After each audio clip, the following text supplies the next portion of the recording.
Listo, entonces muy buenas noches.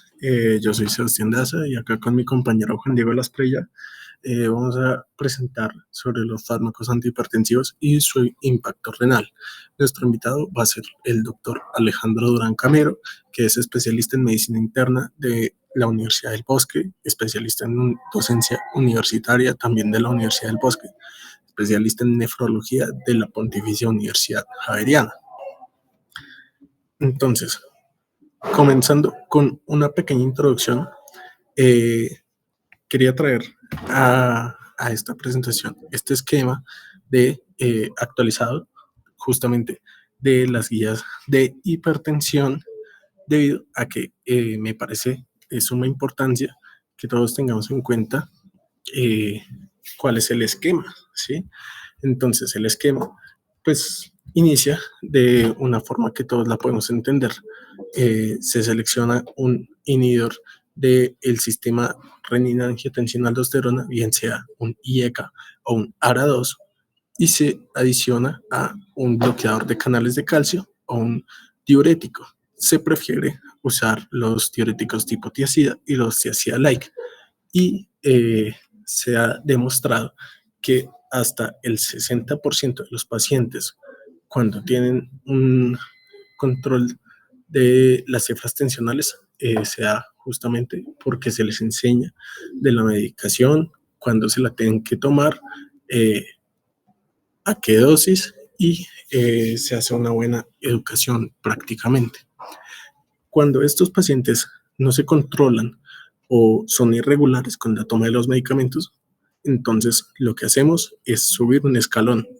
En este siguiente escalón vamos a hacer una terapia con el inhibidor del sistema renina-angiotensina-aldosterona, un bloqueador de calcio y además el diurético, es decir, hacemos ya la triple terapia. Y en este caso, hasta el 90% de los casos son controlados. Y de estos 10% de los pacientes que no son controlados, aproximadamente se considera que el 5% hace una hipertensión verdaderamente resistente, ¿sí? Y de los otros pacientes que no están controlados, debe ser principalmente por factores como su mala educación, que no saben a qué dosis se deben tomar el medicamento, cada cuánto, que se saltan las dosis o que no son regulares con esto, sino que se lo toman cada vez que se acuerdan, ¿sí? Por eso se hace mucho énfasis en la educación del paciente, principalmente. Y si el paciente no es capaz de entender las indicaciones, entonces se hace una educación no directamente al paciente, sino al acompañante más cercano al paciente o al cuidador, para que tenga un control de los medicamentos y ayude a nuestro paciente. También se menciona que se puede iniciar una monoterapia, pero en estos tres casos que son selectos. En este caso, vemos que el primero es un bajo riesgo de hipertensión y una tensión de menor de 150 a 95 milímetros de mercurio, ¿sí? ¿A qué quiere decir bajo riesgo de hipertensión?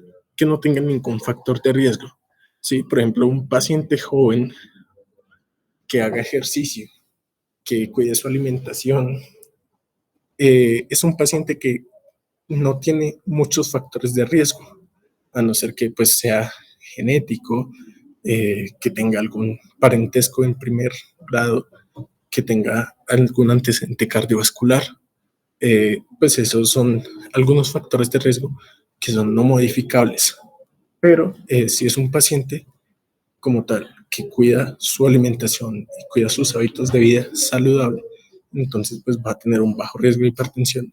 Pero si nos encontramos con estas cifras tensionales, eh, pero que se encuentran dentro del rango ya de una hipertensión, es decir, mayor de 130/80, entonces podemos iniciar una monoterapia. En estos casos de monoterapia se prefiere un calcio antagonista, un inhibidor de la enzima convertidora a angiotensina o un beta bloqueador. Y los otros dos casos son una tensión en valores normal alto, pero que adicional tenga un alto riesgo cardiovascular. Y el último caso son los pacientes frágiles, que además tengan una avanzada edad. ¿Sí? Hola, ¿se me escucha? Sí. Bueno, para hablar sobre los efectos y el impacto renal de los hipertensivos, pues primero también quisimos hacerle como un recorderis sobre cuál es la clasificación de los hipertensivos. Entonces nosotros vamos a hablar sobre los IECA, los ARA2, que son principalmente inhibidores del sistema renina-angiotensina-aldosterona, y vamos a hablar también sobre bloqueadores de canales de calcio y también de diuréticos. Entonces, sin más preámbulo, vamos a hablar un poco de los mecanismos de acción de cada uno. Empecemos con los inhibidores del sistema renina-angiotensina-aldosterona. Siguiente, por favor. Listo. Este es un breve resumen sobre cómo funciona el sistema renina-angiotensina-aldosterona. Yo creo que todos, muchos lo hemos visto. Entonces, las células granulares del aparato yuxtaglomerular eh, van a liberar renina y esta es la que va a permitir que el angiotensinógeno se clive y se produzca la angiotensina 1. Y ahí es cuando entra en acción la enzima convertidora de angiotensina, que es la que va a inhibir los IECA. Entonces, si inhibimos esta enzima, los efectos de la angiotensina 2 van a ser disminuidos porque no hay producción de angiotensina 2. Entonces, la gran mayoría de efectos que ustedes ven en esta imagen se van a ver disminuidos. Y ahí es donde se van a derivar gran parte de los efectos adversos que conocemos nosotros de los IECA y ARA2, que voy a mencionar más adelante. Ahora, ya que recordamos el mecanismo de acción de los inhibidores de la enzima convertidora de angiotensina, ahora recordemos el mecanismo de acción de los antagonistas del receptor de angiotensina 2. Recordemos que estos se unen al receptor T1, de la angiotensina 2, que se expresa principalmente en el músculo lisovascular, por lo cual tiene un efecto antihipertensivo muy eficaz y tiene menos efectos adversos que los IECA. Ya les voy a decir cuáles son. Entonces, también tomemos en cuenta que, que muchos de los efectos de los IECA y los ARA2 van a derivarse de su función. Entonces, les voy a poner el ejemplo de estos. La angiotensina 2, tanto como la aldosterona, van a promover la reabsorción de sodio y cloro en el túbulo colector del riñón y también la excreción de potasio. Por eso, cuando inhibimos estos mecanismos, es que se pueden dar los efectos contrarios, como lo puede ser la hipercalemia. Siguiente, por favor. Ahora, hablemos también muy resumidamente sobre el mecanismo de acción de los bloqueadores de canales de calcio. Recordemos que estos se subdividen, por decirlo así, en dos tipos, los dihidropiridínicos y los no dihidropiridínicos. Entonces, a la izquierda podemos encontrar el mecanismo de acción de cada uno. Entonces, si bloqueamos la entrada de calcio en el músculo liso de cualquier vaso periférico, entonces no va a entrar el calcio, no se va, no se va a activar, eh, no se va a activar la cascada de señalización que va a permitir la vasoconstricción y para elevar la presión arterial periférica. Ahora, en el corazón va a tener un efecto de disminución de fuerza. Entonces, si bloqueamos la entrada de calcio, el miocardiocito no va a poder contraerse de manera correcta. Al no contraerse de manera correcta, va a disminuir tanto la frecuencia cardíaca como el inotropismo. Siguiente, por favor. Listo. Entonces, ahora pasando al mecanismo de acción de los diuréticos, pues vamos a encontrar que lo primero que tenemos que entender es la nefrona, ¿sí? Entender la nefrona anatómicamente, que cada uno de los segmentos que están señalando eh, también se encarga de la reabsorción de diferentes iones, y no solo iones, también se pueden reabsorber azúcares y aminoácidos, ¿sí? Eh, y principalmente los diuréticos pues están encargados de inhibir diferentes cotransportadores iónicos o importadores también, incluso canales, en los que vamos a ver que se va a dar una alteración de, del volumen, ¿sí? Entonces, sabemos que los tiacidas, que son en los que nos vamos a enfocar en esta presentación, actúan sobre el túbulo contorneado distal. Y estos actúan eh, de una forma en la cual van a inhibir el cotransportador sodio-cloro. Y pues al inhibir este cotransportador ocurren muchos efectos de los cuales vamos a ahondar mucho más adelante, pero estos también vemos que tienen un muy buen efecto antihipertensivo, incluso más por encima de los diuréticos de ASA, aunque los diuréticos de ASA son capaces de inhibir hasta el 25% de la reabsorción de sodio en la orina. ¿Listo?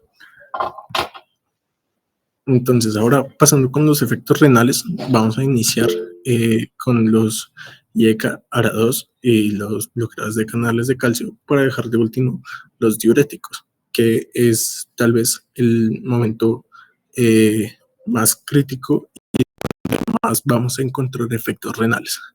Doctor, ¿tiene la mano levantada? ¿Tiene una pregunta o un aporte? Sí, quería ver si les puedo interrumpir un segundo y hacer algunas aclaraciones y luego seguimos. ¿O prefieren terminar y luego hablamos? No, doctor, puede intervenir, no hay problema. Listo, entonces devuelvo a hacer la primera diapositiva rápidamente, porfa, Sebastián o Juan Diego, no sé quién lo esté pasando. Ok, entonces aquí algunas aclaraciones para dejar claro unas cosas. Cuando se habla de la monoterapia y hablaban del bajo riesgo de hipertensión, no es bajo riesgo de hipertensión, es bajo riesgo cardiovascular y presión arterial no mayor a 150/95. ¿De acuerdo? Entonces hace referencias al riesgo cardiovascular, que eso se calcula con algunas ecuaciones. Por ejemplo, para estas guías, los europeos, es con el SCORE, ¿cierto? Para los americanos es con la calculadora de riesgo cardiovascular de la AHA. Pero bueno, existen varias calculadoras de riesgo y, por ejemplo, AHA, acuérdense que dice que los pacientes que tengan un riesgo cardiovascular mayor al 10%, eso es a 10 años, de sufrir un evento cardiovascular mayor, deberían tener un medicamento antihipertensivo para el control de la presión arterial. Entonces, en términos generales, los pacientes que tienen un bajo riesgo, menos del 10%, hablando en términos de la guía americana, pues no deberían ser tratados con medicamentos, sino con estilo de vida saludable, siempre y cuando la presión arterial no esté marcadamente elevada, ¿cierto? Que en este caso ponen 150/95, pero esto es de las europeas. Los americanos son un poco más estrictos en ese sentido. Entonces, cuando hacen referencia al bajo riesgo, es al riesgo cardiovascular acumulado.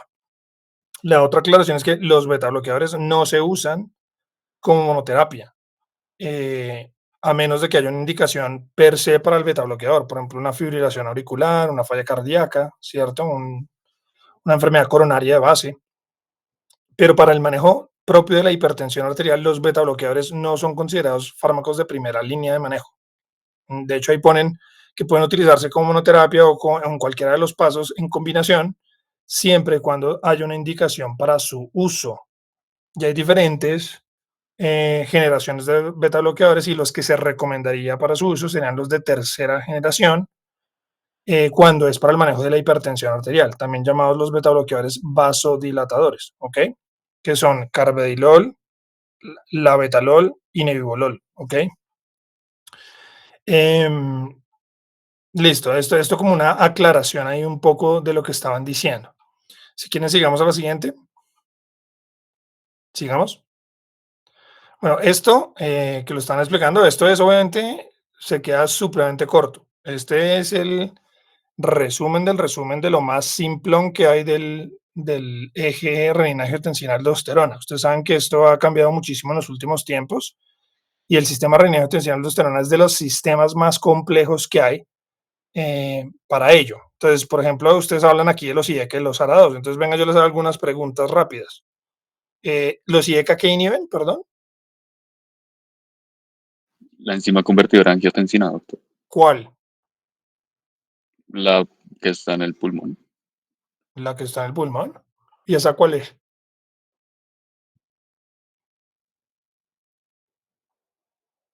Doctor, estas, pues, inhiben la enzima convertidora de angiotensina 1 a angiotensina 2, que se encuentra en el pulmón, aunque también la encontramos en el riñón.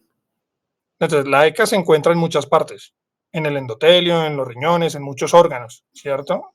Donde hay bastante concentración, digamos, en el pulmón, pero ese no es el único sitio ni el exclusivo donde se inhibe. De hecho, cada vez coge más fuerza lo que se llama el eje renina-angiotensina-aldosterona o la producción de angiotensina local, porque en cada órgano, por ejemplo, el riñón es un ejemplo, en la nefrona distal hay propia ECA, y la ECA se auto convierte la angiotensina para producir angiotensina 2 en el riñón y actúa de forma local en el riñón. Este es como un ejemplo del sistema de renin-angiotensina-aldosterona sistémico, pero les digo, está muy corto. Entonces, la pregunta es, ¿cuál ECA? ¿Cuántas ECAs hay?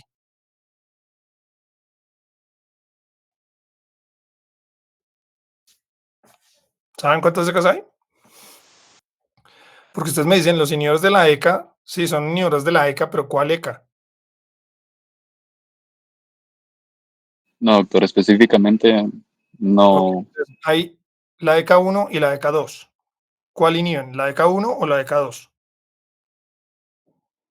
¿Y cuáles son las diferencias entre una y la otra? ¿Sabemos eso? No, doctor. Entonces, acuérdense que la ECA 2, por ejemplo, es importante, entre otras cosas, porque eh, en lo que se habló de la pandemia del coronavirus, la puerta de entrada del COVID para las células era a través de la ECA 2, ¿de acuerdo? Entonces, se estuvo hablando mucho de la ECA 2, estuvo de moda un poco la ECA 2 por el COVID, pero eso no tiene nada que ver directamente con el COVID. La ECA 2 existe desde el punto de vista fisiológico y tiene unas acciones muy importantes. Y es importante entonces entender que los inhibidores de la ECA, como el enalapril, el captopril, el lisinopril, etcétera, etcétera, inhiben es la ECA 1, ¿ok? La ECA 1. ¿Cuántas angiotensinas hay?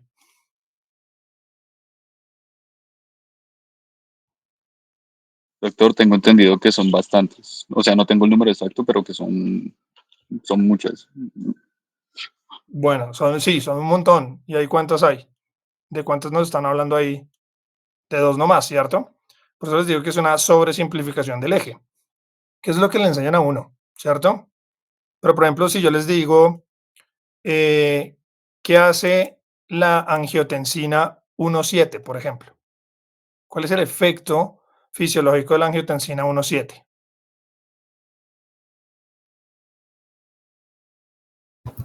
La verdad no sé, doctor.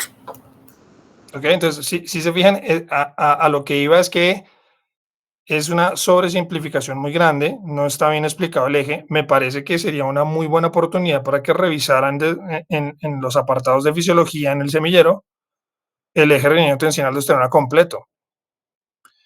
Y lo complemento porque entonces Juan Diego decía que los arados actúan sobre qué, perdón. Sobre los receptores T1 de angiotensina 2. ¿Receptores qué? T1. T1. Esos no T1. existen. Esos no existen. Se llaman receptores AT1. AT, Ah, angiotensina, AT1. ¿Y cuántos receptores de angiotensina hay? 2. ¿Seguro? Bueno, ¿Cuáles? tenía entendido que pues era el 1 y el 2. Bueno, entonces está el AT1 y el AT2, pero hay otros que se llama el receptor más y el receptor MRGD. ¿Listo? Que también son receptores de otros péptidos derivados de la angiotensina. Por ejemplo, la angiotensina 1,7 actúa sobre el receptor más y la alamandina, que es un producto, por ejemplo, proviene de la angiotensina A gracias a la ECA2, actúa sobre el MRGD. Entonces, es muy importante entender cuáles son esos péptidos de angiotensina, cuáles son esos receptores que se estimulan, cuáles son los blancos y cuáles son los efectos. Entonces, por ejemplo, ¿cuáles son los efectos de bloquear el AT1? Que eso es lo que harían los ARA2, ¿cierto? El losartán, el telmisartán, valsartán, candesartán, etcétera, bloquearían los AT1. ¿Cuál es el efecto de bloquear los AT1?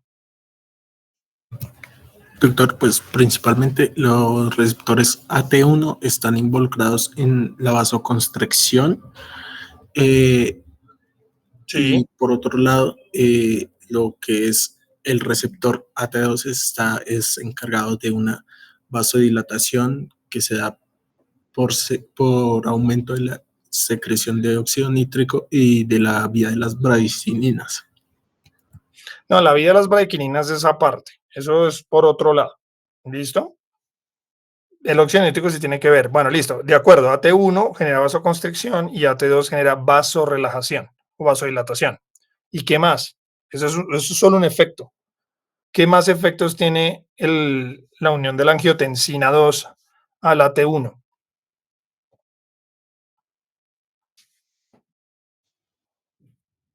Aparte de vasoconstreñir. Entonces, si bien por eso les digo, es muy importante estudiar muy bien el eje renina-angiotensina-aldosterona porque de esa forma entendemos muy bien los efectos. Entonces, por ejemplo, los AT1 generan, además de vasoconstricción, proliferación celular, estrés oxidativo, fibrosis de los tejidos. Están implicados en todo este efecto inflamatorio profibrótico oxidativo que genera inflamación y riesgo cardiovascular. De hecho, están relacionados con la patogénesis de la enfermedad cardiovascular. El estímulo de la angiotensina sobre los AT1.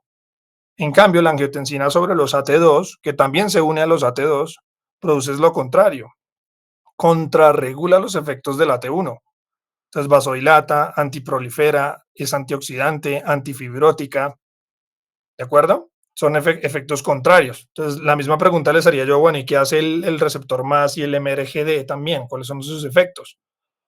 Pero bueno, como no los conocemos, pues no nos vamos a tener mucho en esto, pero por eso los invito, hay que, ojalá, estudiar bien eso, porque es muy interesante, porque entonces el cuerpo regula muy bien la activación del eje renina-angiotensina-aldosterona para también que ocurran estos efectos. Entonces, yo les preguntaría, si yo utilizo, por ejemplo, un ARA2, ¿cierto? Un losartán, y bloqueo los AT1, que son a donde se unen los ARA2, quedaría libre la angiotensina para actuar sobre otros receptores, como los AT2, con todos los beneficios que eso traería.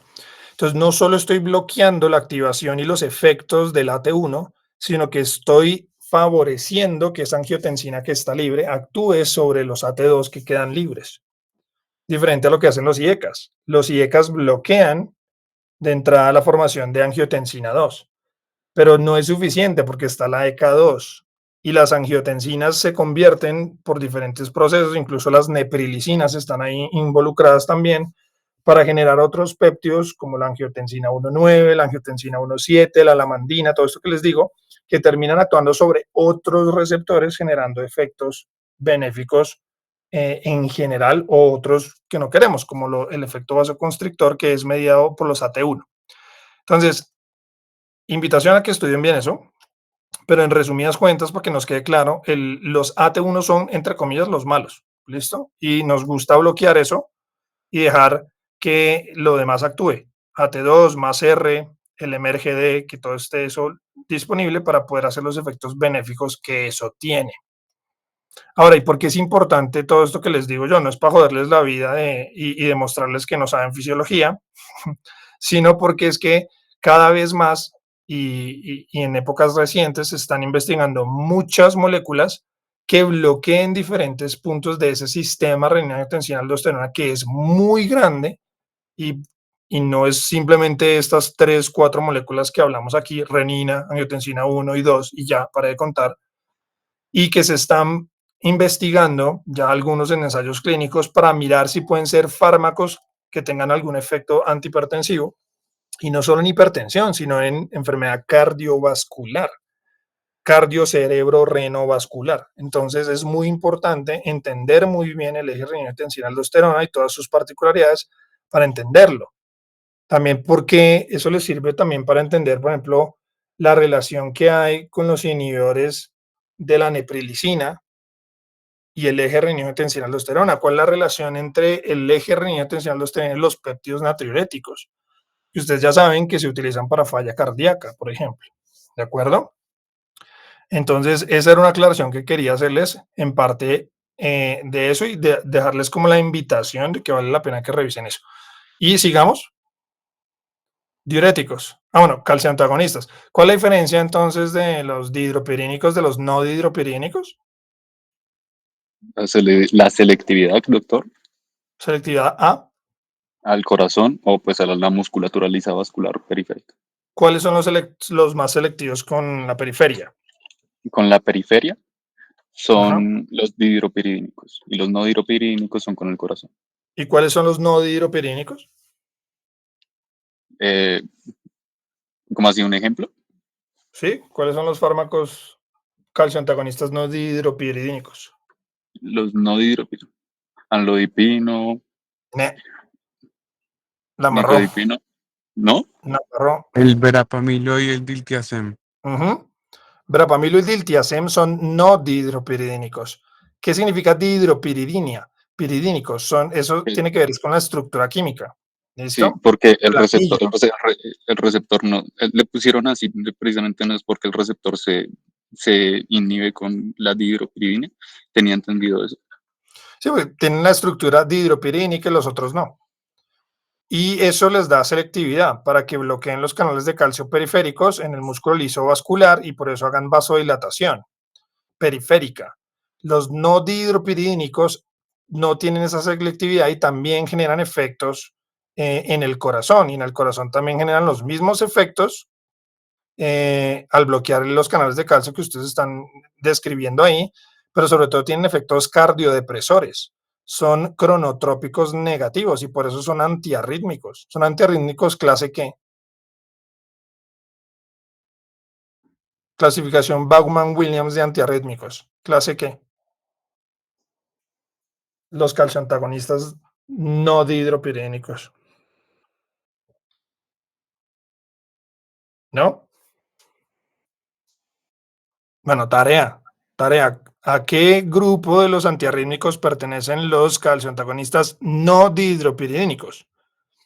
Que como actúan a nivel cardíaco, pues van a producir cardiodepresión y disminución de la frecuencia cardíaca, ¿sí? Entonces, tienen el potencial de tener más efectos arritmogénicos, porque acuérdense, ¿cuál es el principal efecto adverso de los antiarrítmicos? Generar otras arritmias, paradójicamente. Entonces, los calcioantagonistas no dihidropirínicos no se usan en hipertensión arterial.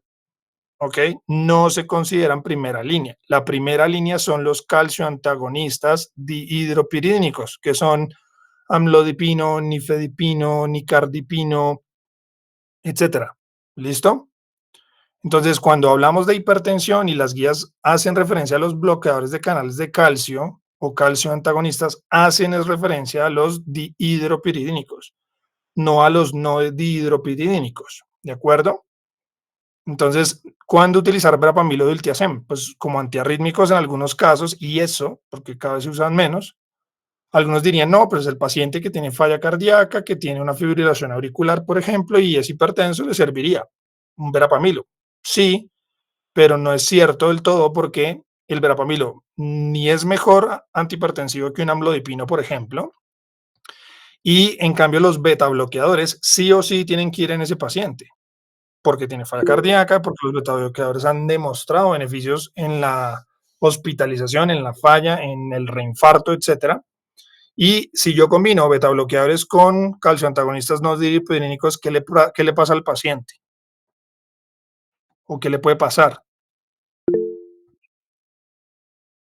Juan Diego.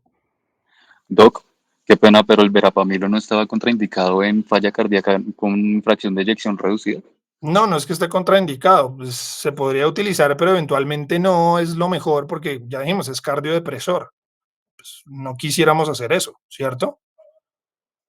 Entonces, cuál es la interacción entre los betabloqueadores y los no dihidropiridínicos? ¿Qué le puede pasar a un paciente?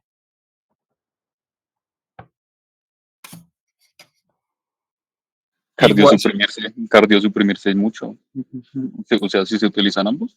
claro, entonces se bloquean. Entonces pueden hacer bradicardias extremas o pueden hacer bloqueos AB, ¿cierto? De alto grado o bloqueos de rama. Entonces no se recomienda la combinación de estos dos fármacos. Y ustedes ya saben que los fármacos de primera línea para falla cardíaca, infarto o posinfarto, fibrilación auricular, son los beta bloqueadores. Entonces, no debo yo usarlos en ese escenario. Entonces, básicamente, el uso clínico de estos fármacos, verapamil y diltiazem, cada vez tiene menos uso y menos oportunidades de uso porque hay mejores fármacos para otras cosas. Entonces, como antihipertensivos, los dihidropirínicos y para los desenlaces cardiovasculares, control del ritmo, etcétera, etcétera, los beta bloqueadores. María Paula. Doc, yo tengo una pregunta con respecto a eso.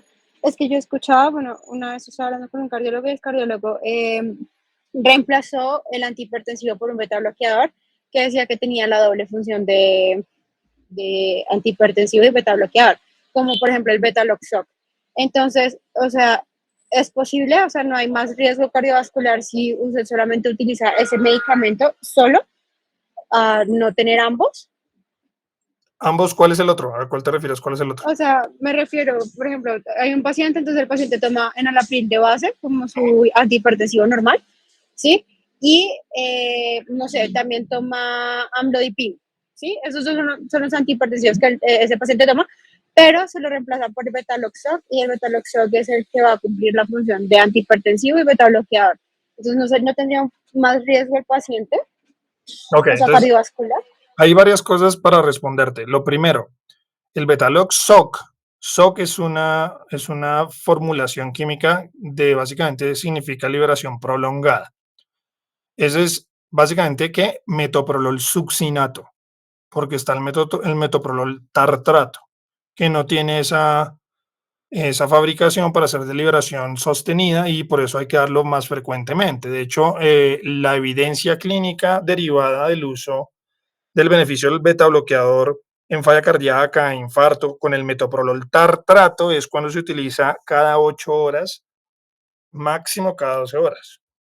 Con el metoprolol succinato, que es el SOC, se puede dar una vez al día por la liberación prolongada y sostenida.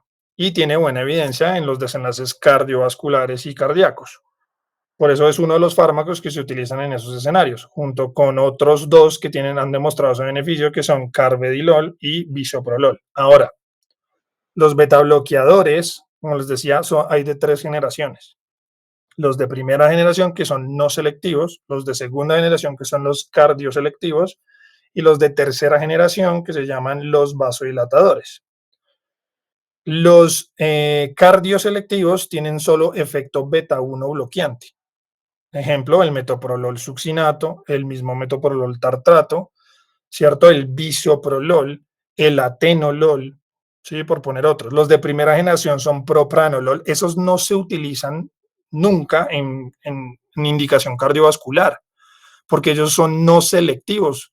Bloquean otros receptores como los beta 2 y no nos interesa. ¿Para qué usamos, por ejemplo, el propranolol? Si nos sirve, por ejemplo, para hipertensión intraabdominal, para hipertensión portal, por ejemplo, en los cirróticos, nos ayuda con el exceso de ascitis y la hemorragia de vías digestivas. Se utiliza también para el temblor esencial, para profilaxis de migrañas, pero no como antihipertensivo y no como fármaco para pacientes con falla cardíaca o posinfarto. Los que se utilizan para esa indicación son los de segunda generación, específicamente bisoprolol y metoprolol. ¿De acuerdo?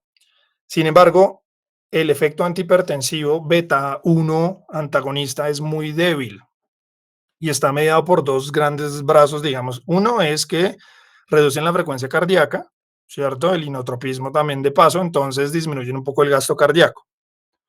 De esa forma baja un poco la presión arterial, pero adicionalmente bloquean la liberación de renina. Acuérdense que la renina se libera por estímulo beta 1 agonista. Entonces, si yo bloqueo los beta 1, pues no libero renina. Pero el efecto antihipertensivo de estos es regular tirando a malito. En cambio, los de tercera generación, que son los vasodilatadores, sí tienen un efecto antihipertensivo mucho más potente y mucho mejor. Entonces, si yo voy a dar un beta bloqueador con indicación antihipertensiva, que ya lo hemos dicho, no son primera línea, ¿ok? Si el paciente no tiene ninguna indicación para recibir un beta bloqueador, no debería tomarlo como antihipertensivo, a menos de que tenga otra indicación para ello, ¿listo? Pero entonces, si lo vamos a utilizar como antihipertensivo, porque tiene una indicación, porque el paciente tiene una fibrilación auricular, porque tiene una falla cardíaca, porque se infartó, ¿cierto? Pues utilicemos uno que tenga evidencia en infarto, en falla cardíaca y que además tenga un efecto más potente en el control de la presión arterial. Y en ese ejemplo está el nebivolol y el carvedilol, que son de tercera generación, que tienen además del efecto beta 1 selectivo, son además vasodilatadores. ¿Cómo? El carvedilol es alfa 1 antagonista y el nebivolol produce óxido nítrico. ¿Listo? Entonces vasodilata con el óxido nítrico. Entonces, el efecto antihipertensivo es mucho más potente de estos fármacos.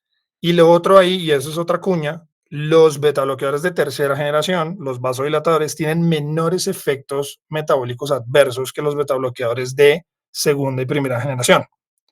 Acuérdense que los betabloqueadores, por el efecto beta 1 antagonista, aumentan la resistencia a la insulina, producen hiperglicemia, aumentan los lípidos, ¿de acuerdo?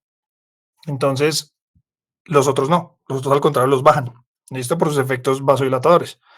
Entonces, volviendo a la pregunta de María Paula, que si el paciente viene con enalapril y amlodipino, que le quiten eso para ponerle un beta bloqueador porque es que es bueno para el corazón y para la atención.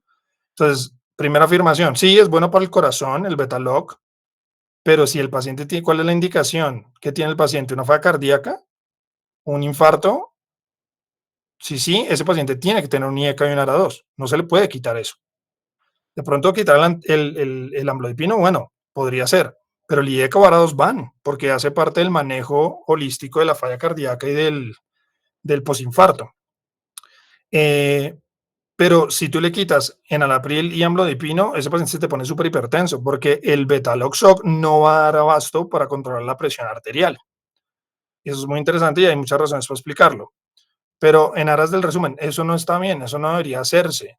¿Listo? Si tiene indicación para el betabloqueador, póngaselo, pero no le quite los demás. ¿De acuerdo? Y si le va a poner uno y quiere que sea un buen efecto antihipertensivo, pues el betaloxoc no es la mejor opción. Probablemente sería mejor un carvedilol o un nebivolol. Y si yo le pongo eso y ya se me baja mucho la tensión arterial, ahí sí podría quitar el amlodipino eventualmente para no producirle hipotensión al paciente. ¿Sí? Más o menos, María Paula. Sí, Doc, muchísimas gracias. Bien. Esa era la pregunta que está en el chat de los betabloqueadores. Sí, Doc, sí, esa. Listo. Y bueno, y volviendo aquí ya para ir cerrando mi intervención para que sigan ustedes. Entonces, fíjense, en esta gráfica hay un error grande. ¿Listo? Lecturio. 5. Los ahorradores de potasio no bloquean ese transportador que es ahí. Ese transportador potasio-hidrógeno del colector no lo bloquean esos transportadores, estos diuréticos. Bloquean es el ENaC, que es un canal epitelial de sodio. ¿Listo? Eso está mal, es una gráfica que está mal y pues les hago caer en cuenta de ese error que está en esa gráfica hecha en lecturio. ¿Listo? Bueno, sigamos. Sigamos a ver ahora sí para que nos rinda. Bueno, ahora vamos a continuar con los efectos renales. Siempre hemos escuchado que tanto los IECA como los ARA2 tienen un efecto renoprotector, pero ¿por qué tienen un efecto renoprotector?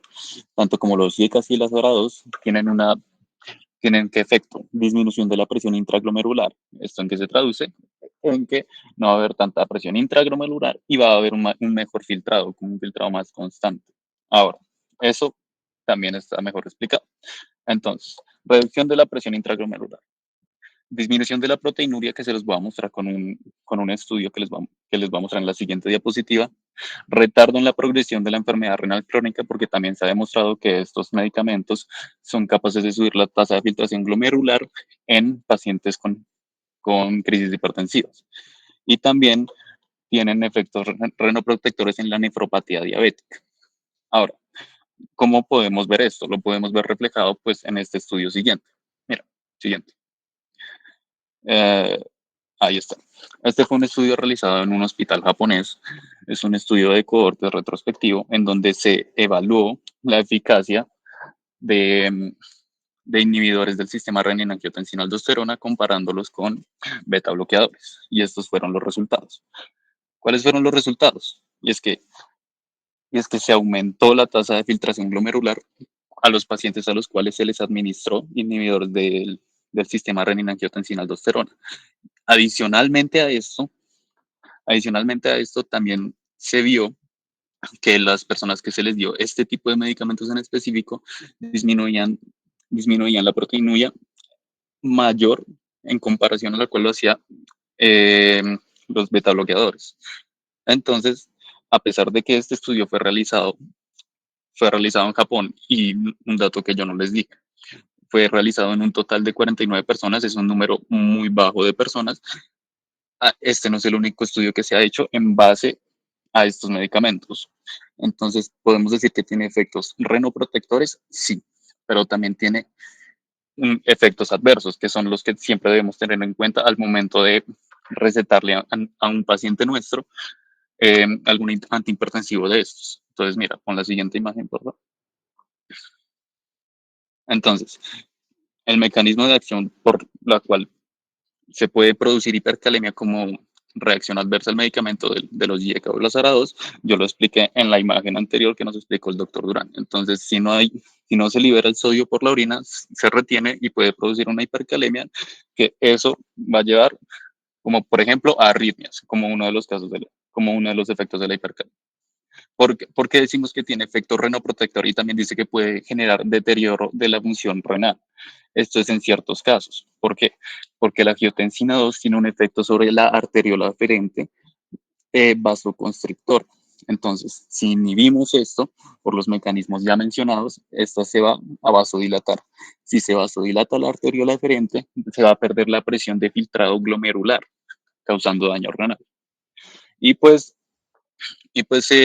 los otros efectos adversos que ya conocemos que no son netamente renales, puede producir tos, los IECA, por lo de las vías de las bradykininas, o angioedema por la caída de la presión hidrostática a la vasodilatación. Siguiente. Y ahora, en sí los bloqueadores de canales de calcio. Pero Juan Diego, antes de que siga, entonces, devuélvase un segundo. Listo. Ese deterioro agudo es un deterioro hemodinámico esperado por el efecto del bloqueo de la angiotensina en el glomérulo y se espera que es tolerable hasta un 30%. Es decir, que haya una máxima caída abrupta, aguda, que es en los primeros días, específicamente en la primera semana, de máximo un 30% del filtrado glomerular, o más o menos uno puede decir 3 veces un 30% de la elevación de la creatina basal. ¿Ok? Eso es lo esperado. Si ocurre más del 30%, eso no está bien, habrá que parar el IECA o el ARA2 que se haya iniciado e investigar por qué pasa eso. La principal razón para que eso ocurra es que el paciente puede estar hipovolémico, deshidratado o puede tener una estenosis de las arterias renales, sobre todo si es bilateral. Y acuérdense que cuando hay una estenosis renal bilateral se contraindica el uso de IECA y ARA2 por eso mismo, porque tumba muy severamente el filtrado glomerular, se hace una lesión renal aguda isquémica hemodinámica y puede terminar en edema pulmonar flash, así se llama, ¿listo? Entonces, sería una contraindicación para el uso de IECAS o ARA2. Si es unilateral la estenosis, no es contraindicación absoluta, pero puede haber un efecto hemodinámico más marcado. Pero en términos generales, a mediano y largo plazo son renoprotectores, ¿ok? Porque son antiproteinúricos y porque son protectores del endotelio y disminuyen la hipertensión intraglomerular que genera esclerosis, etcétera. ¿Listo? Además son antifibróticos por los efectos que ya hemos mencionado y que los invito nuevamente a que revisen de los receptores AT1, AT2, etcétera, etcétera. Eso. ¿Listo? Una pregunta. ¿Cuál damos? ¿IECAS o ARA2? ¿Cuál es mejor?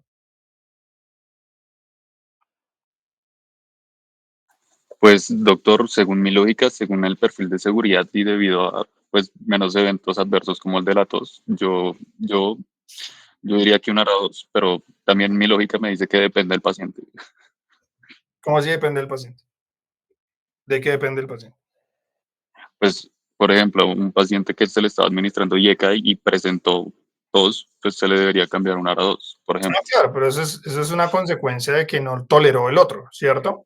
Que de hecho eso es lo que Exactamente. dice la guía. La guía dice, dele IECA y si no lo tolera, póngale un ARA-2. Pero mi pregunta es, si usted, el paciente, no tiene nada y usted la va a iniciar, porque ya vimos desde la primera diapositiva que los IECA y ARA-2 son primera línea, ¿cierto? ¿Cuál le ponen? ¿IECAs o ARA-2? ARA-2, ARA-2. ¿Por qué? por lo que nos explicaba de que el beneficio de que inhibe la AT1 y el beneficio de que promueve pues como la activación de ese AT2 y todos los efectos que tienen positivos. Por eso le pondría ARA-2. Sí, pero yo también podría decir que los IECA, al inhibir la ECA, hacen que actúe más la ECA2 y se produzcan péptidos como la lamandina, la angiotensina 1,7, que tienen efectos benéficos sobre los AT2. O porque también bloquean las bradykininas, que también las bradykininas son vasodilatadoras. Entonces, no es por ahí, porque ambos tienen sus grandes beneficios desde el punto de vista del bloqueo de esos receptores y de los péptidos. O sea, para que me entiendan, desde el punto de vista fisiopatológico, si entendieran bien ese eje renina-angiotensina-aldosterona, no hay ningún beneficio uno sobre el otro, ¿cierto? Porque ambos tienen sus ventajas en ese orden fisiopatológico, ¿ok? Porque activan receptores buenos. No es por ahí. ¿Cuál es la razón? Los arados son más caros que los IECAS. Un poquito, no tanto. No, doctor, entonces, ¿por qué escogeríamos el ARA-2 primero? No Bueno, sabría la razón. a ver, Miguel.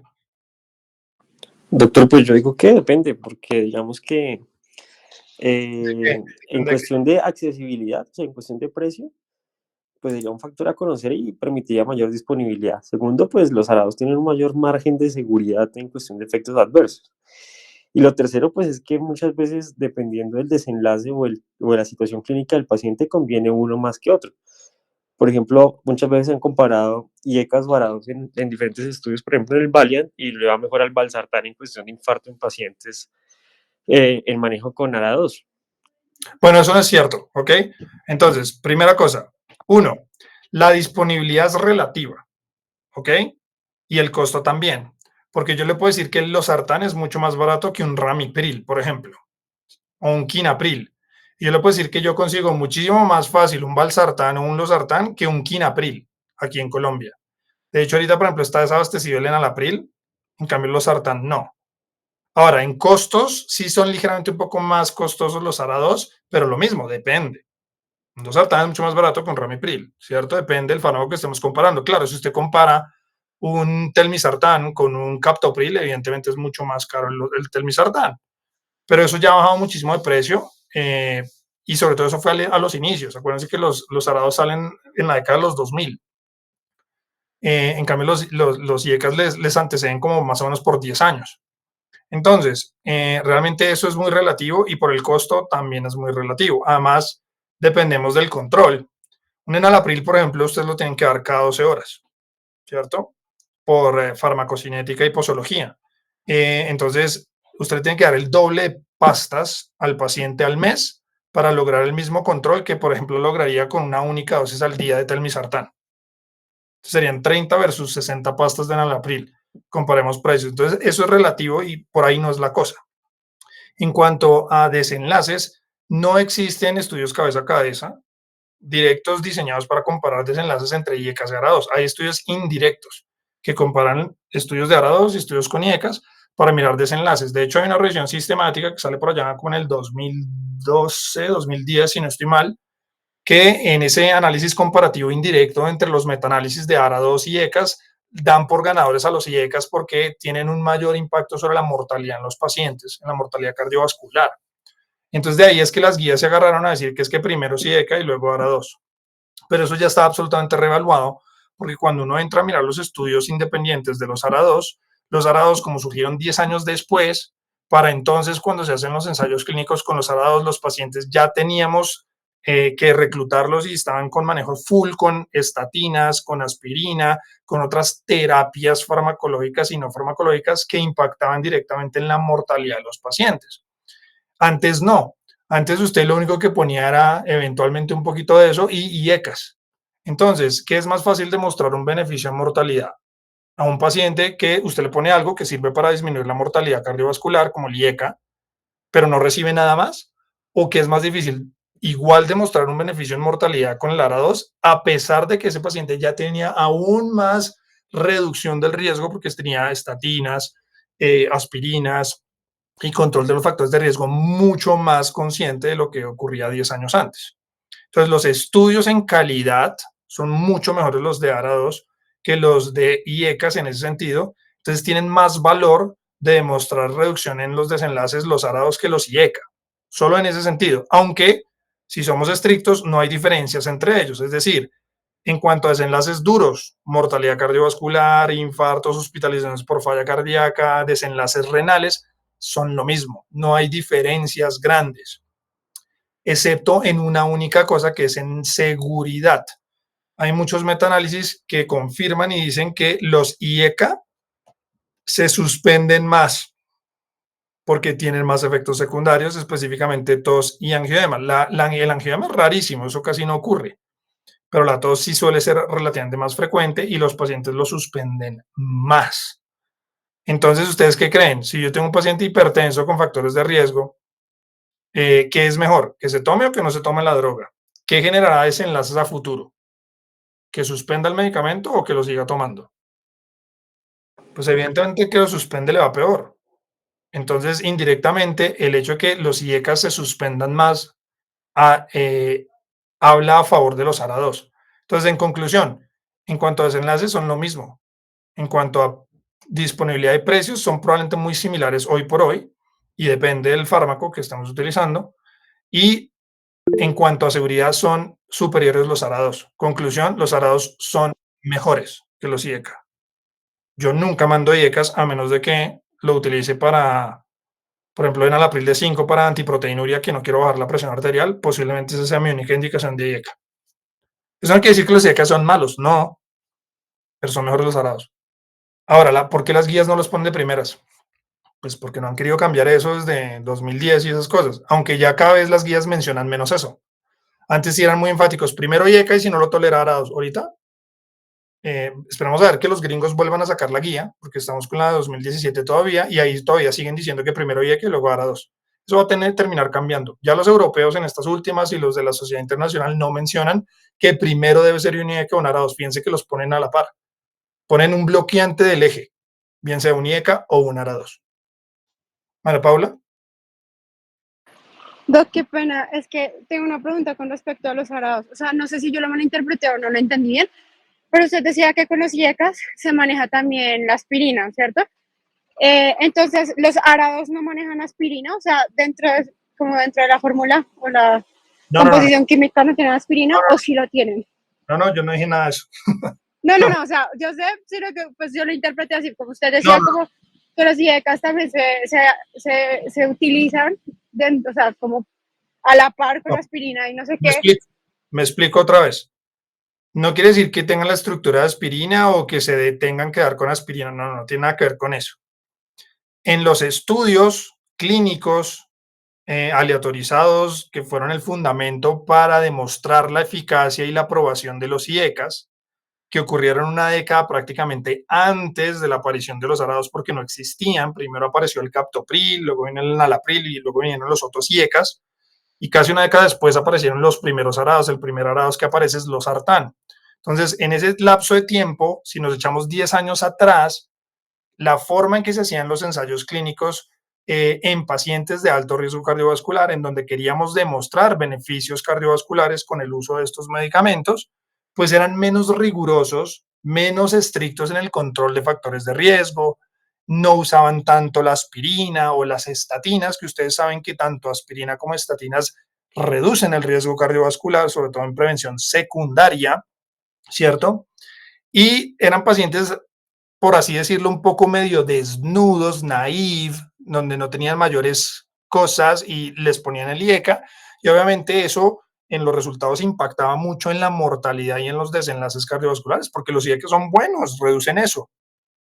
Pero luego, una década después o más, aparecen los arados y a los arados sí les toca jugar mucho más difícil, con unas reglas mucho más estrictas en los ensayos clínicos, porque ya son pacientes en donde hay que ponerles siempre estatina, aspirina, control muy riguroso de los factores de riesgo, porque ya la medicina en esa década o más de tiempo que pasó entre unos y otros, se ha dado cuenta que hay que intervenir todos esos factores, control estricto de la glicemia, del peso, dejar de fumar, todo eso se hace mucho más evidente y riguroso en los ensayos clínicos que le tocó a los ARA2. Y aún así, los arados demostraron un beneficio en los desenlaces cardiovasculares y en mortalidad. ¿Sí? O sea, tienen más mérito porque a pesar de que ya estamos haciendo las cosas aún mejor e impactamos mucho más los desenlaces con otras terapias, igual demostraron ese beneficio. Eso es lo que quise decir, ¿sí? Ya, ya caché, gracias. Listo. Bueno, entonces, conclusión, ARA2, ¿listo? Yo soy ARA2 fan, ¿listo? Entonces, yo no veo ninguna razón para poner un IECA por sobre un ARA2. Ahora, ¿está mal que pongan un IECA? No, no está mal, se puede, ¿ok? Pero depende, ¿sí? Y además hay diferencias entre los mismos IECAs y entre los ARA2, eso es otro cuento, pero no nos vamos a detener en eso. Bueno, sigamos. Bueno, siguiendo con los bloqueadores de canales de calcio, lo que yo Ah, encontré es que perdón, Juan Diego, una última cosa antes de diga, pasar a estos. diga, doctor. Nunca juntos, ¿ok? No dar los dos. No tiene ningún beneficio adicional dar un IECA con un ARA2 en el paciente. Por el contrario, mayores riesgos de hipercalemia, lesión renal aguda y deterioro de la función renal, ¿ok? Entonces no se dan juntos, ¿listo? Uno o el otro. Listo, siga.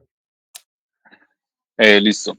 Ahora, respecto a los bloqueadores de canales de calcio, lo que yo encontré fue que estos no tenían efectos directos sobre el riñón, sino que estos podían llegar a ser, entre muy comillas, beneficiosos para, beneficiosos para el riñón al controlar de manera efectiva la tensión arterial. Eso, como se demuestra en este estudio. En este estudio que se concluyó que los pacientes que tenían menos variabilidad de la presión arterial sistólica tenían menos consecuencias renales y menos daño renal. Entonces, ¿qué también demostró este estudio? Que con dosis menores a 10 miligramos de amlodipino se podía llegar a mantener una presión arterial sistólica constante y disminuirla en pacientes hipertensos. Esto también tenía como un efecto muy, entre comillas, renoprotector. ¿Por qué? Porque al disminuir la tensión arterial, se podía disminuir los efectos adversos que produce la hipertensión en el riñón. Entonces, no es que los bloqueadores de canales de calcio tengan un efecto en sí directo en el riñón, sino que son un efecto indirecto positivo. Bueno, entonces eso tampoco es tan cierto, ¿listo? Entonces, lo primero, eso no tiene ninguna gracia porque todo antihipertensivo que controla la presión arterial es renoprotector y cardioprotector y cerebroprotector, retinoprotector si se quiere, porque evidentemente estamos bloqueando los efectos deleterios de la hipertensión en esos órganos. Entonces, obvio, es decir, cualquier fármaco que logre controlar la presión arterial tiene efectos renoprotectores por el simple hecho de controlar la hipertensión. Lo que pasa es que los estudios que han demostrado que hay unos beneficios adicionales renales es más allá del control de la hipertensión, ¿ok? Por ejemplo, el estudio IDNT que se hizo en diabéticos tipo 2 con irbesartán, se comparó el irbesartán, que es un ARA2, con el amlodipino y con placebo. Y se vio que incluso los pacientes que tenían, bueno, los que tenían un mejor control de la presión arterial tenían menos desenlaces renales, evidentemente, que los que estaban mal controlados de la presión. Pero incluso teniendo el mismo control de la presión arterial, los del grupo del ARA2, el irbesartán, les fue mejor que a los del grupo placebo y de amlodipino. ¿Por qué? Porque los ARA2 tienen un beneficio renoprotector adicional que no tienen el placebo y el calcio antagonista. Pero no es cierto porque los calcioantagonistas tienen también efecto antiproteinúrico. No es tan importante y marcado como los ARA2, pero sí lo tienen. Y lo tienen un poco más los no dihidropyridínicos. Por ejemplo, el verapamilo tiene varios estudios que demuestran que es antiproteinúrico. El amlodipino también tiene algunos estudios, hay medio chimbitos, pero algo han demostrado que pueden reducir un poco la albuminuria, pero sobre todo es más marcado con el verapamilo. De ahí que, por ejemplo, mucho nefrólogo todavía le deje el verapamilo a los pacientes por su efecto antiproteinúrico, que no está en absolutamente justificado porque ya dijimos que el verapamilo tiene otros efectos a nivel cardíaco que no queremos y que no es primera línea. Entonces, a veces uno ve que le sacrifican el control de la presión arterial por el supuesto beneficio antiproteinúrico del verapamilo, que no es la gran cosa. Entonces, sí, los calcioantagonistas tienen un beneficio renoprotector leve porque reducen la albuminuria, pero no es importante. Es decir, no los vamos a usar en reemplazo de los otros de primera línea que sí tienen estudios clínicos juiciosos que han demostrado evitar desenlaces renales. ¿Ok? Sí, sí, doctor, y adicionalmente a eso, pues eso también lo que usted acaba de decir, lo apoya el estudio que mencioné anteriormente, no este, sino el anterior que mencioné, el que se hizo en un hospital japonés, porque ese se comparó calcio antagonistas con inhibidores del sistema de renin-angiotensina-aldosterona y pues se demostró que en sí el efecto renoprotector de los inhibidores del sistema renin-angiotensina era muchísimo mayor al de los bloqueadores de canales de calcio. Pero pues precisamente por eso, pues qué pena no lo mencioné acá. Pensé que no era un efecto tan Igual, relevante como para ser ese mencionado. estudio, igual ese estudio no sirve porque ese estudio es en crisis hipertensivas. ¿Ok? Y aquí estamos hablando de hipertensión crónica, que es otro escenario diferente. Bueno, entonces tampoco es que lo podamos utilizar para extrapolar los resultados. Pero bueno, es decir, conclusión, sí, los IEC, los arados tienen un efecto renoprotector mayor que los bloqueadores de canales de calcio. Por tanto, en diabéticos y en pacientes renales con proteinuria son de elección IECAS y arados primero que el calcio antagonista.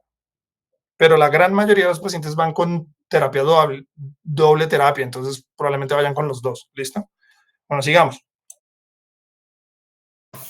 Listo, entonces ahora por último vamos a pasar a lo que son los tiacida y los tiacida like, ¿sí? Entonces yo realicé este gráfico en el que resumo un poco la acción el mecanismo de acción de estos medicamentos y algunos, no todos, de los efectos a nivel renal que pueden ocasionar. ¿Listo? Entonces, vemos que la inhibición del cotransportador sodio-cloro va a hacer una excreción de agua y de sodio a los túbulos distales, debido a que se inhibe la reabsorción del sodio. Y entendemos que el agua pasa por gradiente de concentración. Entonces, esto va a ocasionar una depresión del volumen. ¿Cómo? Y esta depresión... Momento.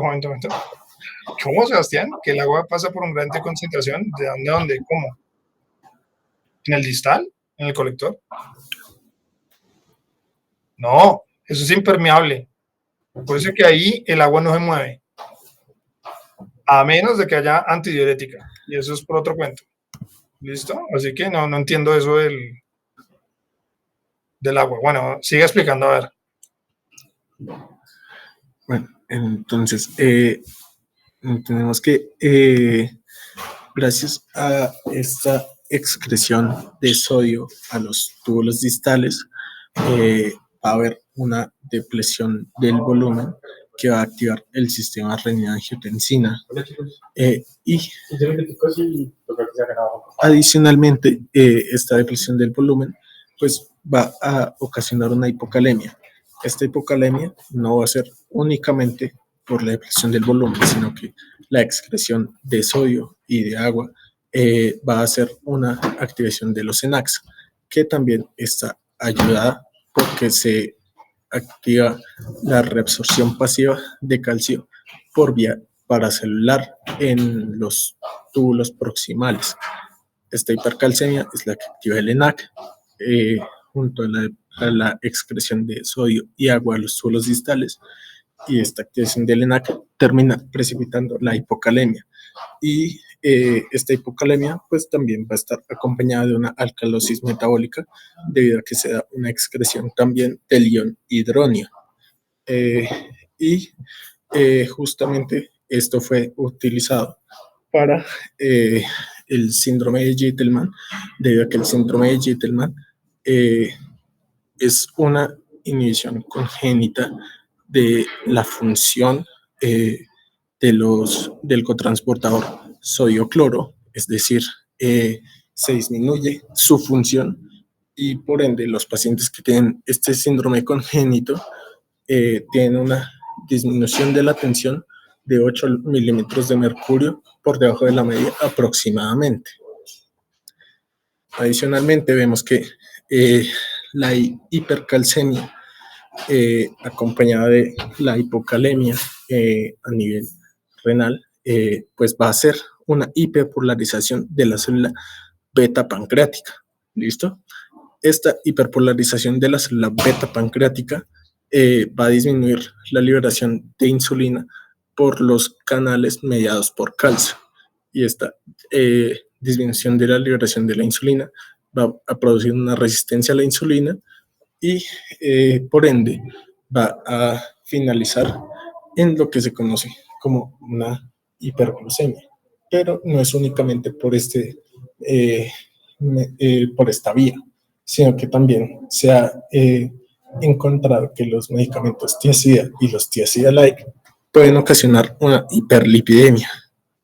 Y por último, la excreción de sodio y agua a los túbulos distales puede generar una disregulación de los canales TRP melastatina 6 y esto conduce a una hipomagnesemia finalmente. Bueno, aquí se le abona intentar explicar todo eso, pero qué enredo tan terrible, Sebastián. Pero bueno, todo lo que usted tiene en la positiva es cierto. O sea, todo eso que están viendo ahí, eso lo producen los diuréticos tiazídicos y tiazídicos like. Por eso uno de los efectos secundarios importantes de los diuréticos son los efectos metabólicos adversos. Hiperglicemia, dislipidemia, hiperuricemia, que no está ahí. ¿Cómo se produce la hiperuricemia con los diuréticos tiazídicos y tiazídicos like? ¿Saben? Es la misma explicación de la hipercalcemia.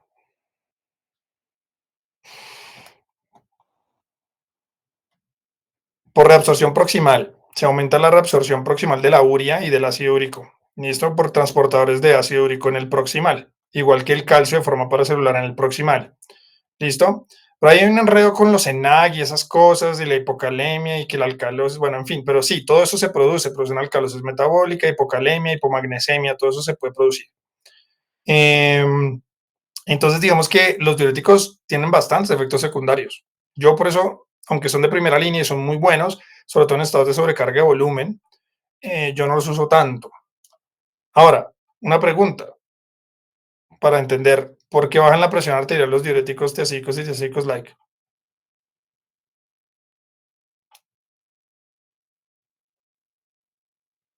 ¿Cómo bajan la presión No arterial? es por el sodio, no es por el sodio, ¿no? Porque ¿Qué? disminuye los niveles de sodio a nivel renal, A nivel para renal, que no se... los aumenta. Entonces, o sea, no sé si, o sea, sé que es por sodio, pero no sé específicamente por qué. A ver, alguien. A ver, Jamie Lorena. Jamie Lorena, a ver, colabore. ¿Qué pueden actuar? ¿Cómo era la pregunta? Madre, está por allá, quién sabe, diciendo que... Miguel, a ver.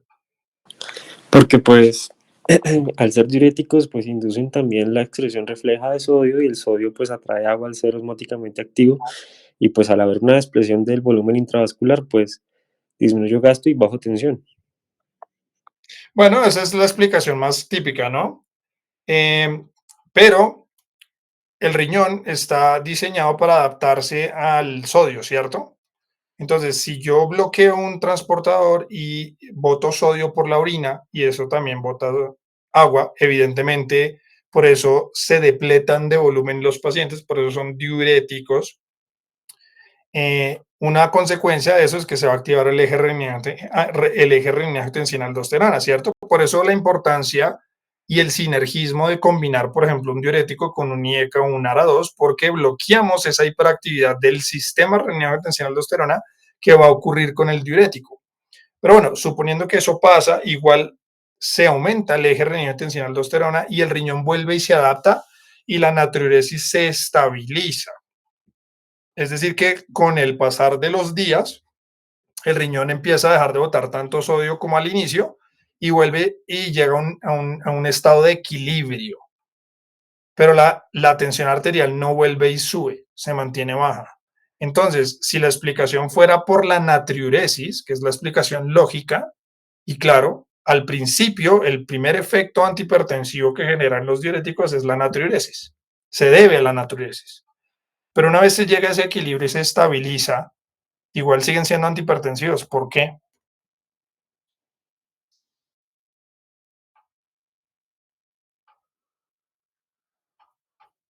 Los fregué, ¿no? Esa es una buena pregunta. Porque uno dice, sí, los diuréticos bajan la tensión porque botan el sodio, sí, pero eso es al principio. Y luego, Nicolás. Doctor, si no estoy mal, creo que tiene que ver porque el potasio tiene un efecto sobre los vasos sanguíneos, que o sea, que genera como un efecto vasodilatador. Sí, eso es cierto, pero los diuréticos botan potasio, de hecho producen hipocalemia. O sea, sería lo contrario.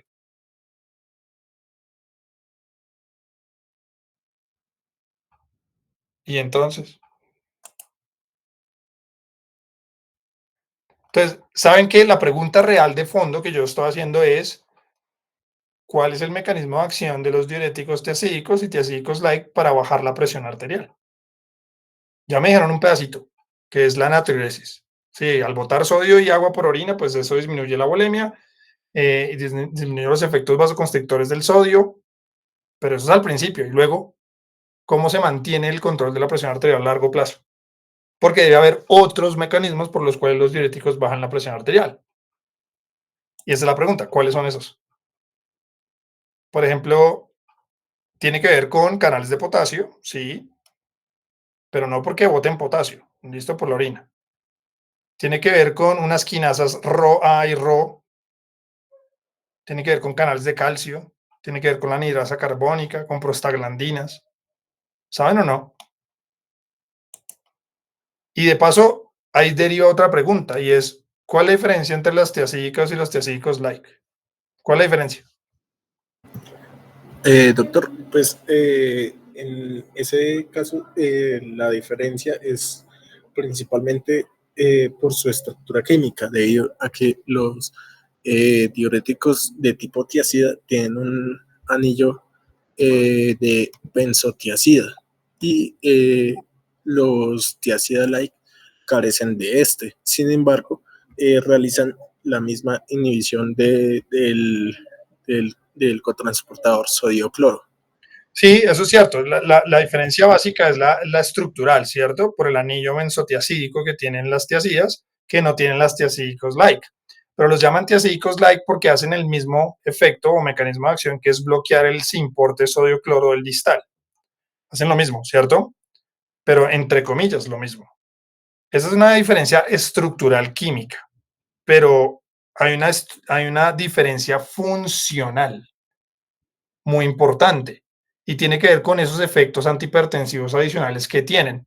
Entonces yo les pregunto, ¿cuál es mejor, las tiazidas o los tiazídicos like? ¿O da lo mismo? Doctor, pues los medicamentos tiazida-like como la clortalidona y la indapamida pues han demostrado tener un mejor perfil de seguridad en cuanto a que tienen menor tasa de aparición de los efectos secundarios. Sin embargo, mentira, eso no es cierto. Al contrario, son más potentes y producen más hipocalemia. No es por ahí. De pronto quizás tienen menores efectos de fotosensibilidad y lesiones cutáneas. ¿Listo? Acuérdense que las tiazidas a largo plazo, en general los diuréticos y hay otros fármacos, los IECAS también un poco, pero sobre todo las tiazidas a largo plazo pueden producir cáncer de piel, aumentar el riesgo de cáncer de piel, sobre todo cáncer de no melanoma, escamos celulares o vasos celulares. Pero el riesgo es muy bajo, es decir, tampoco es que ahora, no le vamos a mandar diuréticos a los pacientes porque les da cáncer. ¿Son metabólicamente menos activos? ¿Cómo así? Sí, pues digamos que los test ya se hacen hiperuricemia, hacen dislipidemia. Todos hacen eso, Bueno, ok. todos. Y por eso les digo, son incluso más potentes. Son a igual dosis, son más potentes clortalidona e indapamida que la hidroclorotiazida. Entonces, hay que ajustar y subir las dosis de la tiazida para que sea equipotente y por tanto el efecto de la hipocalemia es un poco más marcado con la clortalidona y la indapamida, un poco. ¿Listo? Entonces, en efectos secundarios son exactamente los mismos. No hay diferencias. La diferencia está en la eficacia antihipertensiva. La hidroclorotiazida es un fármaco antihipertensivo rechimbito, ¿ok? No es tan bueno. Y la evidencia que deriva de los estudios Oslo y otras cosas es con dosis altas, de 50 miligramos casi al día. No con 12,5 como suelen venir en las combinaciones y cosas de esas. Pero entonces es en eficacia. Hay estudios comparativos entre clortalidona e hidroclorotiazida, porque indapamida casi no tiene estudios, en donde evidentemente clortalidona es superior a la hidroclorotiazida.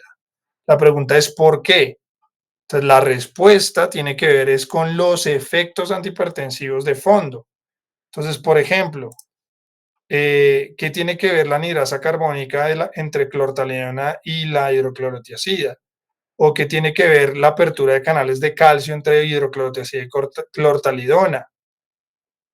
En fin, hay unas diferencias. Entonces, yo los invito a que revisen cuando tengan un tiempito, si les interesa el tema y lo ahonden, y me parece muy bien que lo hagan, y chévere el tema de hoy, ahondar en esas diferencias farmacológicas y farmacodinámicas entre los tiazídicos LAEC y las tiazidas. Y les dejo la pregunta, ¿cómo actúan? ¿Cómo bajan la presión arterial? Y no es solo porque botan sodio por orina, ¿ok? Pongan eso a consideración, porque incluso si ustedes recuerdan, las guías les dicen, miren, los pacientes renales crónicos avanzados que tienen tasas por debajo de 30, no les deben dar un diurético tiazídico, sino un diurético de asa, furosemida, por ejemplo. Que porque los diuréticos tiazídicos pierden efecto y potencia antihipertensiva en los pacientes con tasas por debajo de 30. Y eso es parcialmente cierto, sí, disminuye un poco el efecto natriurético, pues porque tengo una tasa reducida, pero igual siguen sirviendo. Y hay un estudio, ¿cierto? El estudio CLIC, que utiliza clortalidona en pacientes renales avanzados, que demuestra que siguen sirviendo. Conclusión, no es por el efecto natriurético, porque tienen otros mecanismos para bajar la presión arterial diferentes a la natriuresis. Entonces les invito a que revisen eso bien. Bueno, sigamos. Para terminar, que ya son las 8:23, se nos alargó esto. Es que el tema es muy chévere, muchachos. Maravilloso. Se nota. Listo. Entonces, pues aquí tenemos prácticamente un cuadro que nos resume los efectos renales de los medicamentos, que lo vemos acá en este recuadro rojo, y principalmente vemos un patrón. Vemos que los diuréticos están en prácticamente todos los efectos secundarios, y por eso es que los diuréticos, aunque son muy buenos medicamentos para el control de la tensión, pues tenemos que individualizarlo tanto al paciente como el uso de estos medicamentos, y tener en cuenta sus posibles efectos secundarios. Y ya para terminar, pues queríamos traer aquí un caso clínico. Pues en realidad es un caso clínico breve, y pues dice así: tenemos una paciente femenina, de 59 años, que es traída al departamento de emergencias por su esposo con síntomas de dolor abdominal y somnolencia progresiva desde hace 3 días. Al inicio de los síntomas, a la indagación, el esposo lo describió como un dolor en la boca del estómago, acompañado de náuseas y varios episodios eméticos de contenido alimentario y mucha fatiga. y hasta el momento ha sido incapaz de consumir comidas. Entonces, pues las sospechas diagnósticas que alguno de los aquí presentes tenga, o si hay algo más que quieran preguntar para saber.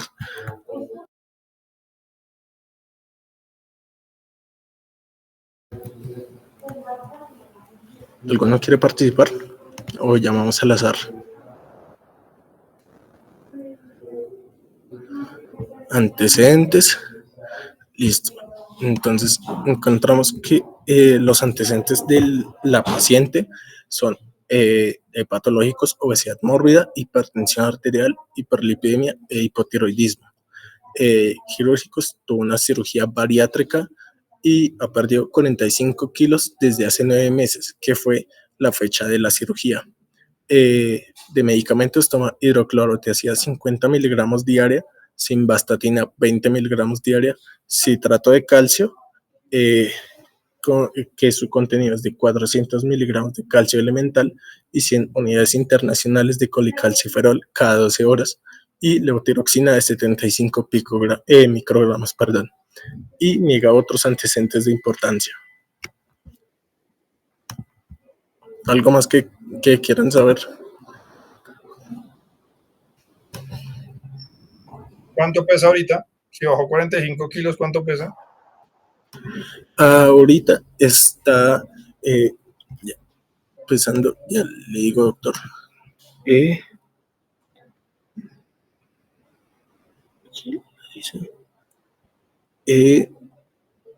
Está en 98 kilogramos.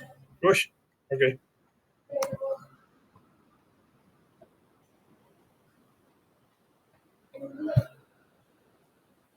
¿Qué medicamentos toma? Sí, ¿qué medicamentos Aquí los toma? dicen. Aquí los dicen. En los antecedentes farmacológicos justamente son todos los medicamentos. Ay, que acabé de cachar, perdón. ¿Algo más?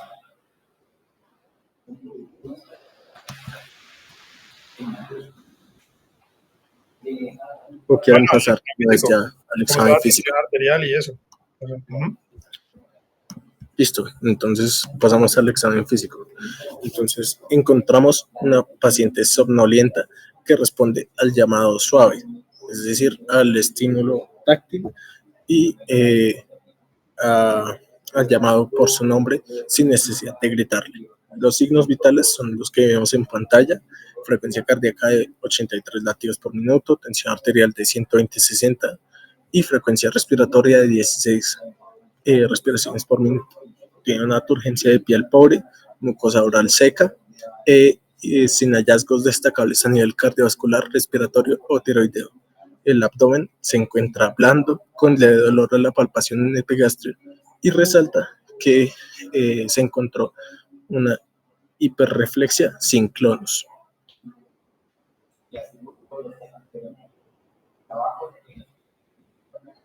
¿Algo más que quieran saber? Una pregunta, o sea, la emesis y digamos la sensación de que decía que se sentía cansada, ¿empezaron al tiempo o alguna empezó primero y después la otra? Empezaron al tiempo.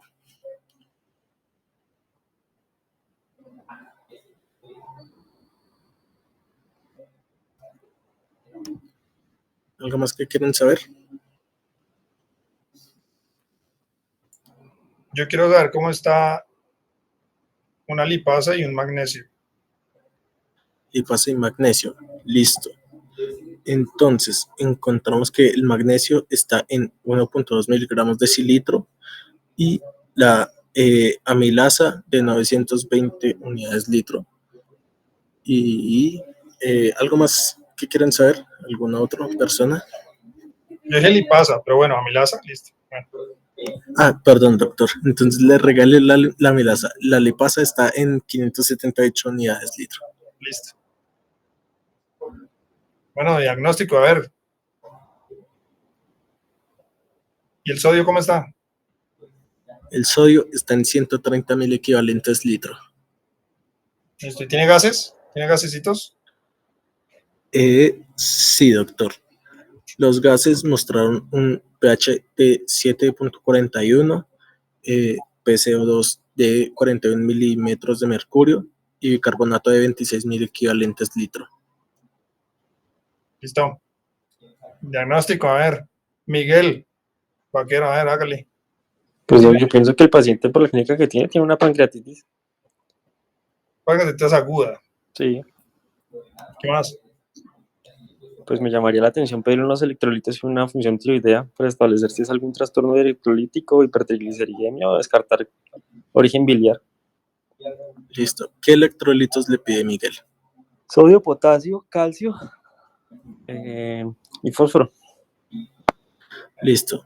El sodio ya se lo dije, de 130, potasio de 2.7 miliequivalentes litro, el fósforo de 3.8 miligramos decilitro, el calcio, ya se lo digo,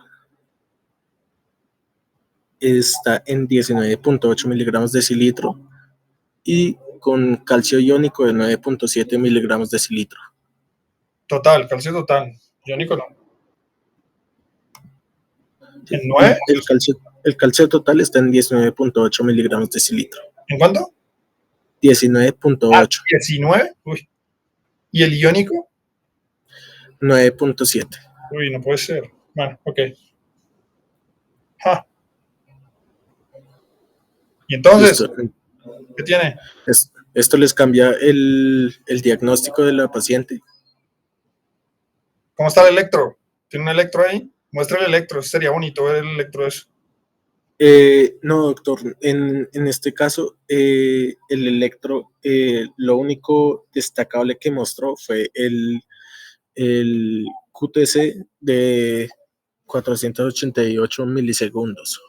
Sí. Fue lo único que mostró el electro. QT prolongado. Bueno. ¿Qué tiene? A ver, preguntémosle a alguien aquí. Al azar. Samuel López. ¿Samuel de qué semestre es?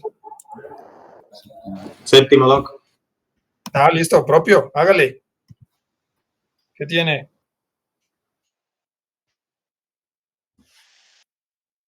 No, la verdad no se me ocurre nada, doc. Entonces preguntémosle a Juan Camilo Perdomo. ¿De qué semestre, Juan Camilo? Doctor de séptimo también. Ah, no, estoy embocándome ya en los de séptimo. No, la verdad no se me ocurre nada tampoco. O sea, podría tener, bueno, pues sí, el calcio ahí está raro, no sé si de pronto, no, mentiras, no sé. Pero como así que está raro, que es como así, diagnóstico calcio raro. ¿Cómo está el calcio?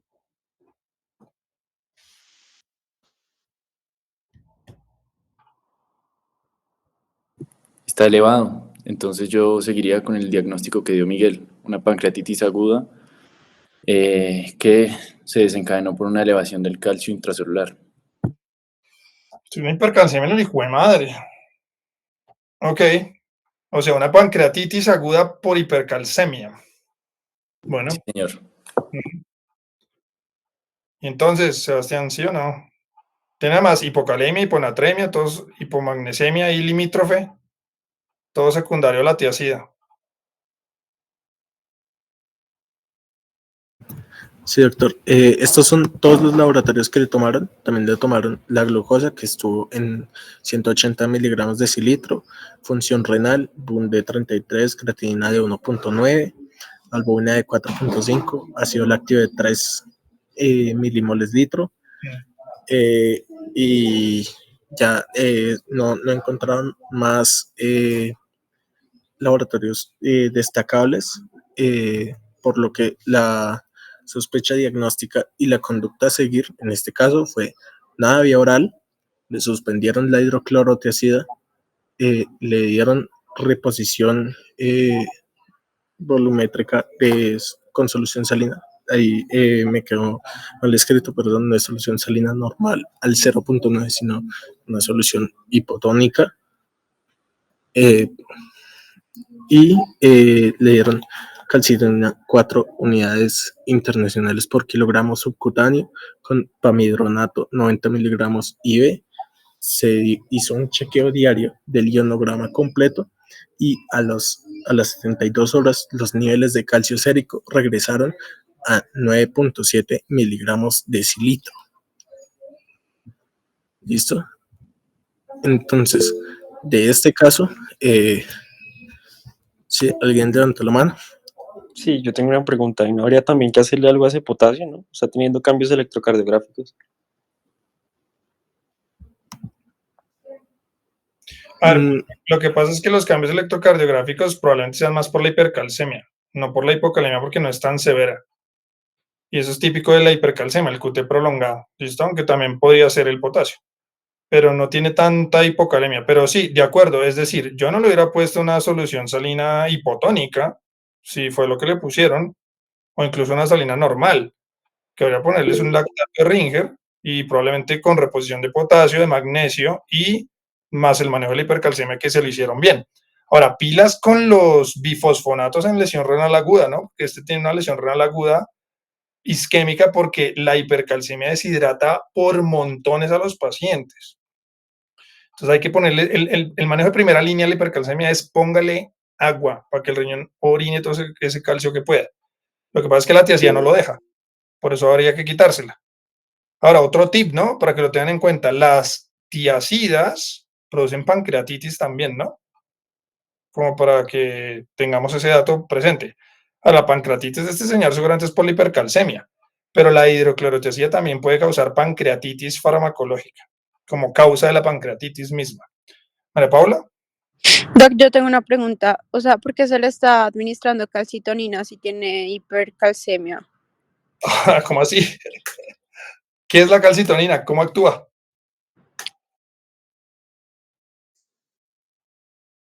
La calcitonina no es calcio, ¿no? La calcitonina mete el calcio en las células. Es una hormona que produce la Por tiroides. eso. Por eso, queremos sacarlo de la sangre y meterlo a las células para que se baje el calcio en sangre, que es donde está produciendo el problema. Ah, cacho, ya. Pero igual ese no es el tratamiento definitivo porque hay que botarlo, el exceso de calcio. ¿Cómo? Por la orina. Por eso el tratamiento de primera línea es ponerlo a orinar a esos pacientes con líquido a la lata. Porque además, acuérdense, la hipovolemia perpetúa la hipercalcemia, porque al estar hipovolémico se activa el eje y a nivel proximal se sigue reabsorbiendo sodio y calcio. Entonces no bota calcio el riñón. Y como están poliúricos, porque la hipercalcemia produce hipercalciuria y eso genera poliuria, se siguen deshidratando. ¿Listo? Bueno, ok. Listo. Y pues bueno, entre las conclusiones y lo que nos tenemos que llevar a la casa, primero, de este caso, tener en cuenta que lo que ya les mencioné, las tiacidas y los tiacida-like producen una hipercalcemia. Y pues en esta paciente, como ya lo vimos aquí en los antecedentes farmacológicos, pues ella estaba recibiendo citrato de calcio. Entonces, calcio más hipercalcemia dan estos desenlaces fatales. Entonces hay que individualizar a los pacientes y tener en cuenta cuál es el mejor tratamiento antihipertensivo en estos casos. Las otras cosas que nos debemos llevar para la casa de esta presentación es primero que el esquema con bloqueadores de calcio es uno de los esquemas más seguros y benéficos que hay para el tratamiento de la hipertensión. Lo que les mencionaba, que los diuréticos, a pesar de tener gran cantidad de beneficios, también cuentan con gran cantidad de efectos adversos sumamente peligrosos que hay que tener en cuenta constantemente en nuestra práctica clínica, y hay que individualizar la respuesta de cada paciente a los fármacos antihipertensivos. Bueno. Y con esto terminamos, y esta es nuestra bibliografía. Muchas gracias.